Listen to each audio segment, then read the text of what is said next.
ഞങ്ങൾ വോട്ട് ചെയ്ത ജനങ്ങളോട് മറുപടി പറയണം. വോട്ട് ചെയ്ത അധികാരത്തിലേറി ജനങ്ങളോട് മറുപടി പറയണം. 10-ാം തീയതി മോദിയെ മംഷായും കാണാൻ പോകുന്നു, 16-ാം തീയതി ഒപ്പിടുന്നു. നിങ്ങൾ തലയിൽ മുട്ടിട്ട് പോയി ഒപ്പിട്ടത് എന്തിനാണ്? ഈ LDF സർക്കാരിന് എന്തിനാ ജനങ്ങൾ തെരഞ്ഞെടുത്ത് അധികാരത്തിലെത്തിയത്? ഏതെങ്കിലും കമ്പനി ഏൽപ്പിച്ചാൽ പോരെ? അവർ വളരെ കൃത്യമായിട്ട് ഇതിലും കാര്യക്ഷമമായിട്ട് കേന്ദ്രത്തിന്റെ നയം നടപ്പാക്കിക്കൊടുക്കും. അല്ല, നമ്മൾ കേരളത്തിൽ നടപ്പാക്കുന്ന നയം എന്ന് പറയുന്നത് നവംബർ 1-ാം തീയതി അതിദാരിദ്ര്യം ഇല്ലാതാക്കുന്നത് ഏത് കമ്പനി ഏൽപ്പിച്ചാൽ നടക്കും? മീഡിയ വണ്ണി ഏൽപ്പിച്ചാൽ നടക്കുമോ? നിങ്ങളെ ഏൽപ്പിച്ചാൽ നടക്കുന്ന കാര്യമല്ലോ അതിദാരിദ്ര്യം ഇല്ലാതാക്കുന്നത്. പിന്നെ അത് CPM മാത്രമായിട്ട് ഒറ്റയ്ക്ക് ചെയ്ത കാര്യമാണത്. നിങ്ങൾ ആ ക്രെഡിറ്റ് CPM മാത്രം ചെയ്ത കാര്യമാണ് അതിദാരിദ്ര്യം ഇല്ലാതാക്കല്. വേറെ ആരും ഭരിച്ചിട്ടില്ല.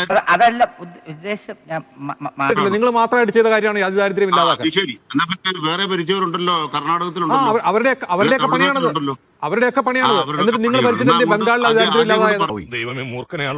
ഞങ്ങളുടെ ജനറൽ സെക്രട്ടറി നിങ്ങൾ അപമാനിച്ചില്ലേ, MA ബേബി? എന്നിട്ട് അദ്ദേഹം പറഞ്ഞു കേൾപ്പിച്ചപ്പോ എന്താ അദ്ദേഹം പറഞ്ഞെന്താ? അനിൽകുമാറെ, ഞാനല്ല അപമാനിച്ചത്. നിങ്ങളുടെ പാർട്ടിയും നിങ്ങളുടെ മന്ത്രിയും ഒക്കെയാണ് അപമാനിച്ചത്. 16-ാം തീയതി ഒപ്പിട്ടിട്ട് അദ്ദേഹം അറിഞ്ഞിട്ടില്ല 21-ാം തീയതി ആയിട്ടും. നിങ്ങളുടെ ഘടകകക്ഷിയായ CPI അറിഞ്ഞിട്ടില്ല. നിങ്ങളാണ് അപമാനിക്കുന്നത്, അല്ലാതെ ഞങ്ങളല്ല. ഈശ്വര, ഇനി എന്ത് ചെയ്യും?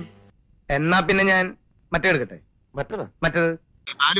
താലിബാനുകളുടെ സ്ഥിരം തൊഴിലായതുകൊണ്ട് എനിക്ക് പരാതിയില്ല. നിങ്ങൾ അവമാനിച്ചോളൂ. നിങ്ങൾ ആരെയും താലിബാനുകൾ വിളിക്കുന്നത്? അതങ്ങ് AKG സെന്ററിൽ വെച്ചാൽ മതി അനിൽകുമാർ. ആ സൈസ് ചാപ്പയൊക്കെ നിങ്ങൾ AKG സെന്ററിൽ കൊണ്ട് വെച്ചാൽ മതി. അതിന്റെ സമയം കഴിഞ്ഞു അനിൽകുമാർ. നിങ്ങളുടെ ചാപ്പയുടെ ഒന്നും ഏക്കില്ല അനിൽകുമാർ, കേട്ടോ? താലിബാനി എന്നൊക്കെ AKG സെന്ററിൽ പോയി വിളിച്ചാൽ മതി. അതവിടെ പോയി വിളിച്ചാൽ മതി. ആ കാലം കഴിഞ്ഞു അനിൽകുമാർ. നിങ്ങൾ മനസ്സിലാക്കിയിട്ടില്ല. നിങ്ങൾ ചാപ്പയടിക്കുന്ന കാലം കഴിഞ്ഞു, ആ സമയം കഴിഞ്ഞു. അതെ, കിട്ടിയാ? ഇല്ല, ചോദിച്ചു വാങ്ങിച്ചു.